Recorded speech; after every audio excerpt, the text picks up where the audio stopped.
Oh boy, I read this for my little like comic book club, which some people make good picks, some people don't, and this is a indie pick that we ended up doing. The Many Deaths of Laila Starr by Ram V and Felipe Andrade. You can tell by the cover that it's going to be something interesting.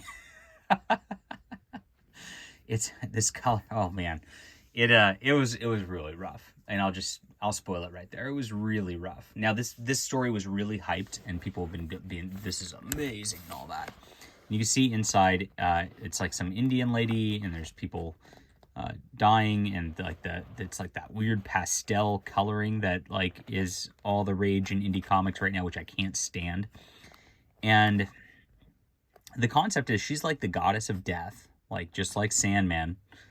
There's a goddess of death, or it's just like, and she dies, and then she gets fired as death, and she comes back as a like normal person, but she's not actually normal. And there's like this guy who's going to invent eternal life, and she's kind of linked to him in the fact that she's deaf. This is cool. David Mack's freaking awesome. This is a great cover right here.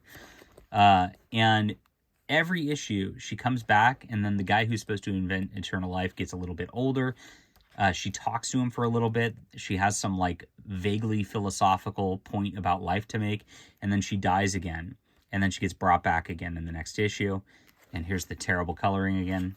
Oh gosh, it's just like, I don't know. I don't like the art, like the weird long neck. Like, I mean, just this looks funky, even without the coloring.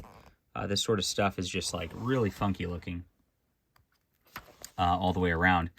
And then again, like now he's like old enough to be in a club, and then the next one he's old enough to like have a kid, and then the next one he's like almost dying, and when she gets resurrected, she's the same age, is kind of the thing. I don't have a ton to talk about with this because like really nothing happens.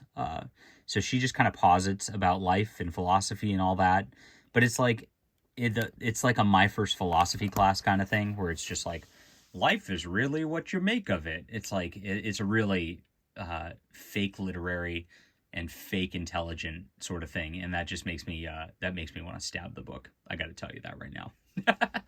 So oh man, this is what this is trying to do is trying to capture that like literary sense of Sandman or Watchmen, or the quote really good literary comics and all that.